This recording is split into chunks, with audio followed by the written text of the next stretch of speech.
Trumpai. Dividendai yra įmonės pelno dalis paskirstoma akcininkams kaip atlygis už jų investuotą kapitalą. Jie yra vienas svarbiausių būdų, kuriuo investuotojai gauna tiesioginę finansinę grąžą iš turimų akcijų. Dividendų mokėjimas dažniausiai siejamas su finansiškai stipriomis, stabiliai veikiančiomis bendrovėmis, kurios generuoja pakankamą pelną ne tik veiklos plėtrai, bet ir akcininkų atlygiui. Dividendų dydį lemia įmonės pelningumas, strateginiai tikslai ir valdybos sprendimai. Kai kurios įmonės dividendus moka reguliariai, kas ketvirtį ar kartą per metus, o kitos renkasi pelną reinvestuoti į verslo augimą, todėl dividendų neskiria visai.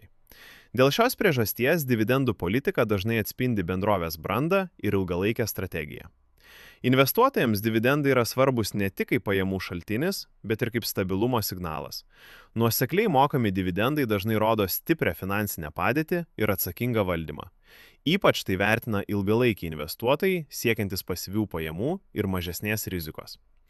Vis dėlto, dideli dividendai yra ne vienintelis ir dažnai ne pagrindinis investicijų kriterijus.